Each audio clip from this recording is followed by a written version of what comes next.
आज से 13 साल पहले तक मध्य प्रदेश, महाराष्ट्र, उड़ीसा और छत्तीसगढ़ जैसे राज्यों में हर महीने पुलिस थानों में ट्रक ड्राइवरों की गुमशुदगी की रिपोर्ट दर्ज करवाई जाने लगी। यह संख्या दिन पर दिन बढ़ती चली जा रही थी। इसके बाद मध्य प्रदेश से लेकर महाराष्ट्र की सड़कों पर शुरू होता है मौत का तांडव, और यह तांडव हो रहा था ट्रक ड्राइवरों के साथ। फिर जब एक एक करके गुमशुदा हुए ट्रक ड्राइवर और उनके सहयोगी ट्रक सफाई कर्मियों की हत्याओं का यह आंकड़ा 33 के पार जा पहुंचा, तो राज्यों की पुलिस से लेकर क्राइम ब्रांच और राजनेताओं में भी हड़कंप समझ गया। इन सभी वारदात को अंजाम देने का तरीका लगभग सेम ही था, जिससे यह तो पक्का हो गया था कि यह काम किसी सीरियल किलर का है, जो कि बड़े ही फिल्मी तरीके से ट्रक ड्राइवरों को टारगेट कर रहा है और उन्हें बहुत बुरी तरीके से मार रहा है। यह खतरनाक सीरियल किलर आम लोगों के बीच में एक आम इंसान बनकर कुछ इस तरीके से घुल मिल कर रह रहा था कि किसी को भनक तक नहीं लगी कि उनके बीच में एक खतरनाक सीरियल किलर मौजूद है। इतने बड़े वारदात को अंजाम देने के लिए आखिर यह बंदा किस तरीके की स्ट्रेटेजी को अपना रहा था कि कई महीनों तक 2 राज्यों से ज्यादा की पुलिस भी एक साथ मिलकर इस बंदे के खिलाफ सुराग तक नहीं जुटा पा रही थी। तो फिर आखिर में यह खतरनाक कातिल पकड़ा कैसे गया, और यह खतरनाक सीरियल किलर ट्रक ड्राइवरों को ही क्यों टारगेट कर रहा था? इन तमाम सवालों के जवाब जानेंगे इस वीडियो में, तो बने रहिए क्रिमिनल आईक्यू में। इस घटना की शुरुआत होती है भोपाल से 23 किलोमीटर दूर मंडी द्वीप में। मंडी द्वीप रॉय सेना जिले के अंदर आता है और पूरा मंडी द्वीप इंडस्ट्रियल हब के लिए जाना जाता है। छोटे मोटे कारोबारियों से लेकर बड़ी बड़ी इंडस्ट्री भी यहाँ पर स्थापित की गई है, जिसके चलते हर रोज लगभग 24 घंटे यहाँ पर माल लोड और अनलोड का काम चलता रहता है। अब यहीं पर एक बड़ी सी बस्ती में एक 35 साल का आदेश खामरा नाम का व्यक्ति अपनी पत्नी और 3 बच्चों के साथ रहता था। उस समय साल था 2007 का। आदेश पेशे से एक दर्जी था और बस्ती के एक बाजार में उसकी एक दर्जी की दुकान भी होती है। आदेश दर्जी के काम में इतना माहिर था कि शरीर को देखकर ही कपड़े सिल देता था। कुल मिलाकर घर खर्च चला सके और गुजारा हो जाए, इतनी कमाई तो आराम से हो जाया करती थी। समय गुजरता है, बच्चे भी बड़े हो रहे थे। मंडी द्वीप व्यावसायिक क्षेत्र होने से इस एरिया में कई राज्यों के ट्रक ट्रांसपोर्ट के काम से आया जाया करते थे, इसलिए आदेश के ग्राहकों में से कई अन्य राज्यों के भी थे। साल 2010 में किसी ग्राहक के जरिए आदेश की मुलाकात एक ऐसे शख्स से हुई जो उत्तर प्रदेश के झांसी का था। 2-3 दिन मुलाकातों के बाद इस शख्स ने आदेश की आर्थिक दशा को समझते हुए उसे एक ऑफर देते हुए कहा कि अगर ज्यादा पैसे कमाने चाहते हो तो कभी मिलना जरूर। मैं अक्सर ट्रांसपोर्ट के सिलसिले से यहाँ आता जाता रहता हूँ। इस आदमी से मिलकर आदेश को कुछ शक सा हो जाता है कि यह आदमी किसी किस्म के अपराध में तो शामिल नहीं है। हालांकि उस समय आदेश ने इस बारे में ज्यादा विचार नहीं किया। इधर 38 साल के आदेश की जिंदगी में कई उलझनें चलती आ रही थी। तभी एक दिन बड़े बेटे का एक्सीडेंट हो जाता है और ज्यादा चोट आने की वजह से इलाज के लिए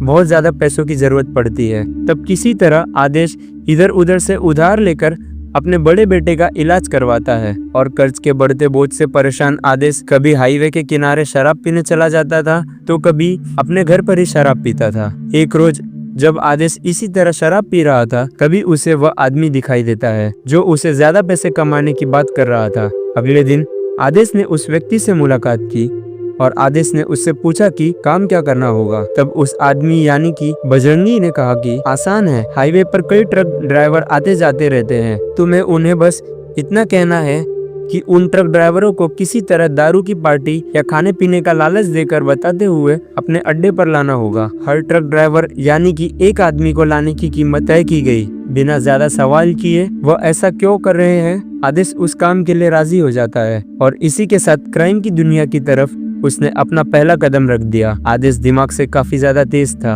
वह प्लानिंग बनाने में काफी ज्यादा माहिर और काफी आगे की सोच रखने वाला व्यक्ति था, जिसके चलते कुछ ही हफ्तों में उसे समझ आ गया कि इस पार्टी की आड़ में बजरंगी और उसके साथी ट्रक से बहुत सारा माल चोरी करते हैं और फिर इस माल को बेचकर अच्छी और मोटी रकम कमाते हैं। इस तरह से इस गैंग के काम करने के तरीकों को पूरी तरीके से समझ लिया। अब उसने गैंग लीडर के साथ मिलकर एक साजिश रची। उन दोनों ने मिलकर अब एक बड़ा प्लान बनाया, जिसके चलते गैंग लीडर के कहने पर पूरा का पूरा ट्रक हथियाने का प्लान भी तैयार किया गया। लीडर के आदेश पर गैंग के तमाम लोगों को अब इसी प्लान पर चलना शुरू किया गया। आपको बता दें कि यह काम इतना आसान नहीं था, इसलिए यह कोई मामूली प्लान नहीं था, बल्कि इसमें एक ट्रक ड्राइवर को मारकर उसकी बॉडी को ठिकाने लगाने से लेकर पूरे के पूरे ट्रक पर कब्जा करके ट्रक सहित उसके माल को बेचना भी था। ट्रक ड्राइवर को मारने से लेकर ठिकाने लगाने का जिम्मा आदेश ने अपने ऊपर लिया और ट्रक और उसके माल को खपाने का जिम्मा लिया बाकी के लोगों ने। इस वारदात को अंजाम देने के लिए आदेश ने बड़ी सूझबूझ से काम लिया। आदेश ने तय किया कि वह कत्ल करने का काम जल्दी जल्दी नहीं करेगा, बल्कि कुछ वक्त के बाद अगले कत्ल को अंजाम देगा, ताकि वह किसी भी तरह पुलिस के रडार में न आ सके। जब भी आदेश किसी वारदात को अंजाम देता तो वह अपना फोन और सिम भी बदल लेता, जिससे पुलिस या किसी को भी उसके ऊपर शक न हो। शुरुआत में उसे हर कत्ल के लिए गैंग से कुछ रकम मिलती थी, लेकिन इन रकम से वह इतना संतुष्ट नहीं था, इसलिए बाद में यह रकम बढ़कर 50,000 तक की गई। इस तरह आदेश खामरा की लालच और आशाएं और सपने भी दिन पर दिन बड़े होते चले गए और कुछ समय तक आदेश ने कई और गिरोहों के साथ मिलकर भी काम किया, लेकिन आगे चलकर आदेश अकेले ही इस पूरे घटनाक्रम को अंजाम देने लगा और इस दौरान उसने मोटी रकम भी कमाई। हालांकि अकेला होने के चलते उसे यह करने में काफी ज्यादा मुश्किलें आ रही थी, इसलिए कुछ समय बाद आदेश भोपाल के जयकरण और नागपुर के तुकाराम के साथ पूरी तरह जुड़ चुका था। आदेश कत्ल करता था और जयकरण और तुकाराम ट्रक के सामान की बिक्री का काम किया करते थे। ऐसे ही किसी प्लान को अंजाम देते वक्त आदेश हर बार इन दोनों को बुला लेता था। भोपाल या मध्य प्रदेश तक ही नहीं, बल्कि महाराष्ट्र, छत्तीसगढ़ और उड़ीसा तक आदेश कहीं भी प्लान को अंजाम देता था और हर वारदात और ट्रक की लूट की खरीद फरोख्त के डिटेल्स और बाकी की चीजें अपनी डायरी में दर्ज करता था। साल 2018 तक, यानी कि 8 सालों तक, आदेश तकरीबन 28 ड्राइवरों और उनके क्लीनर को मौत के घाट उतार चुका था। आदेश एक तरीके से अपनी गैंग का सरगना बन चुका था। ट्रकों को बेचने के सिलसिले में स्क्रैप डीलरों और राजनीति के कुछ रसूखदार भी उसके संपर्क में बने रहते थे, लेकिन वो कहते हैं ना कि पाप का घड़ा एक न एक दिन भर ही जाता है। आदेश और उसके गैंग के लोगों के साथ कुछ ऐसा ही हुआ। एक दिन ये लोग कानून की शिकस्त में आ ही गए। तारीख आती है अगस्त 2018 की। आदेश ने फिर एक प्लान बनाया और कुछ लोगों ने खबर दी कि 12 अगस्त को 50 टन लोहे की रॉड से भरा हुआ ट्रक मंडी द्वीप से भोपाल जाएगा, जिसका ड्राइवर होगा माखन सिंह। आदेश ने जयकरण और तुकाराम को खबर की और अपने प्लान के बारे में बताया। अब जिस कंपनी के पास ट्रक पहुंचना था, वो जब वहां नहीं पहुंचा तो ट्रक लोड करवाने वाली कंपनी ने ट्रक और ड्राइवर के गायब होने की सूचना पुलिस को दी। उसी दौरान बंसल ग्रुप के सरिया से भरे हुए ट्रक गायब होने की सूचना थाने पर आ गई। पूछताछ में ट्रक ड्राइवर के परिजन ने बताया कि वह घर नहीं आया था। फिर पुलिस की तफ्तीश शुरू होती है तो उसमें यह पता चलता है कि पास ही में बिलक के पास माखन की लाश बरामद की गई और 15 अगस्त को ट्रक भी अयोध्या नगर से बरामद हो गया। इधर पुलिस ने अपने खबरी की मदद से उन 7 लोगों को भी गिरफ्तार कर लिया जिन्होंने उस ट्रक का माल खरीदा था, और इनमें से एक ने बताया कि जयकरण ने माल बेचा था, जो कि अक्सर इस तरीके का माल बेचा करता है। तमाम खोजबीन के बाद कड़िया जुटा रहे पुलिस ने जयकरण को हिरासत में ले लिया और उसे सख्ती से पूछताछ शुरू की गई। कुछ ही देर में जयकरण ने आदेश का नाम भी उगल दिया और बताया कि पूरा का पूरा प्लान आदेश का ही होता था। हालांकि हत्याओं के बारे में जयकरण ने अभी तक कुछ भी नहीं बताया था। फिर तमाम बयानों से पुलिस को पता चल गया कि इन सभी वारदात के पीछे का मेन मास्टरमाइंड आदेश खामरा ही है। और जब आदेश की तलाश शुरू होती है तो सबसे पहले पुलिस मंडी द्वीप पहुंचती है, लेकिन आदेश वहां से फरार हो चुका था। मंडी द्वीप थाने में आदेश का आपराधिक रिकॉर्ड चेक किया जाता है, लेकिन आदेश किसी भी लिस्ट में नहीं था, क्योंकि उसने उस इलाके में कभी किसी वारदात को अंजाम नहीं दिया था।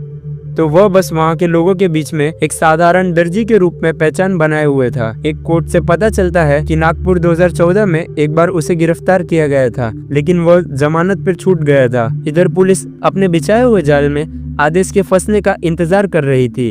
पुलिस ने मंडी द्वीप पर रहने वाले इस दर्जी को पकड़ने के लिए एक टीम बनाई थी। उसे पकड़ने के लिए वरिष्ठ अधिकारियों ने भी कई संघर्ष किए थे। उन्होंने थाने में एक स्पेशल टीम गठित की, यहाँ तक कि अलग अलग राज्यों की पुलिस के साथ भी तालमेल बिठाकर जानकारी ली गई और इन तमाम अलग अलग टीमों ने मंडी द्वीप से हर एक रूट को चेक करना शुरू किया। इसके बाद पीपल्स मॉल के पास एक सीसीटीवी फुटेज में एक ट्रक जाते हुए दिखा और वह उस टाइम की अंतिम फुटेज थी। उसमें एक ट्रक जाते हुए दिखता है और 5 मिनट में ही वो वापस आ जाता है। पुलिस की जांच में सोनू ट्रेडर्स का पता चलता है, जिससे पूछताछ करने पर वह घबरा जाता है और सारी बात बता देता है, जिसके चलते कड़ी दर कड़ी जुटा रहे पुलिस वाले सुल्तानपुर जा पहुंचते हैं और 7 सितंबर 2018 को यहीं पर सुल्तानपुर के जंगलों से आदेश खामरा को भी धर दबोचा जाता है। थाने में पुलिस को आदेश से एक डायरी भी बरामद होती है, जिसमें वह तमाम जानकारियां थी कि जहां-जहां उसने ट्रक सहित माल को बेचा था और कब और कितने लोगों को मारा था।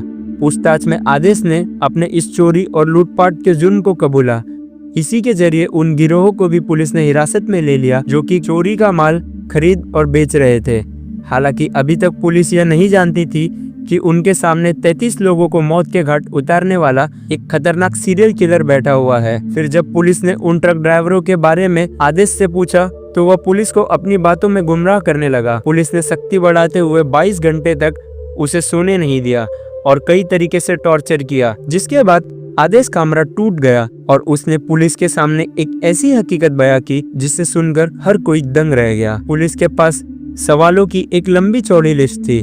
पुलिस ने हर सवाल पूछने शुरू किए और आदेश एक एक करके सभी सवालों के सटीक जवाब देता गया। जब पुलिस ने पूछा कि किस तरह इस घटना को अंजाम देते थे, तब आदेश ने बताया कि हमारा पूरा गिरोह जो इस पूरी प्रक्रिया को अंजाम तक पहुंचाने में प्लान के अनुसार काम करता है। सबसे पहले हमारे पास जानकारी आती है कि एक ट्रक किस कंपनी से माल लोड करके कहां जाने वाला है और उसके पास कितना माल है। हमारे पास ट्रक मालिकों के कांटेक्ट भी होते हैं और प्राप्त जानकारी के अनुसार मैं ट्रक मालिक से कांटेक्ट करके क्लीनर बनकर या फिर कभी कभी लिफ्ट मांगने के बहाने भी उनके ट्रक के साथ ट्रेवल करता हूँ और फिर प्लान अनुसार तय किए गए ढाबे पर ट्रक को रुकवा लेता हूँ। वहाँ उन्हें मैं फ्री खाना पीना और दारू का लालच देकर ढाबे पर ले जाता हूँ और वहीं उनके ड्रिंक में कुछ नशे की इसके बाद जब वह बेहोशी की हालत में होने लगते हैं, तब उनकी बॉडी को ट्रक में डालकर ट्रक लेकर फरार हो जाता हूँ और उन्हें कई जगहों पर ले जाकर मार देता हूँ। फिर इसके बाद उनकी बॉडी को किसी तीसरी जगह यानी कि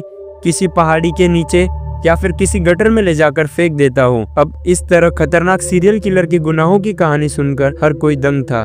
इसी बीच पुलिस को यह भी पता चल गया था कि वह अब तक पुलिस के अपराधियों के वांटेड लिस्ट में भी नहीं है, क्योंकि पिछले 4 सालों से वह 50 सिम कार्ड और 45 मोबाइल फोन बदल चुका था। इस तरह फिल्मी स्टाइल में मध्य प्रदेश से महाराष्ट्र तक 33 ट्रक ड्राइवरों की हत्या करने वाले इस सीरियल किलर आदेश खामरा को भोपाल की जिला अदालत ने शनिवार को ट्रक चोरी और हत्या के मामले में दोषी पाते हुए उसे उम्र कैद की सजा सुनाई और अभी आदेश खामरा तिहाड़ जेल में शिफ्ट कर दिया गया है और उस पर इसके अलावा भी कई और मामलों में मुकदमे चल रहे हैं, जिसमें कोर्ट में उसकी हियरिंग होती रहती है। इस बारे में आपका क्या ख्याल है दोस्तों, हमें कमेंट में जरूर बताइए कि क्या ऐसे सीरियल किलर को सिर्फ उम्र कैद की सजा काफी है या फिर उन्हें तुरंत ऑन द स्पॉट डेड घोषित कर देना चाहिए। फिलहाल के लिए तो इस क्राइम स्टोरी में इतना ही दोस्तों। आज की क्राइम स्टोरी में हमने देखा कि समाज में रहने वाले एक आम इंसान जो कि पेशे से दर्जी था, वह कैसे एक खतरनाक और खौफनाक सीरियल किलर बन गया। और ऐसी ही वीडियोस के साथ मिलते रहूंगा आपसे अगली वीडियो में। तब तक के लिए अपना बहुत ख्याल रखिए।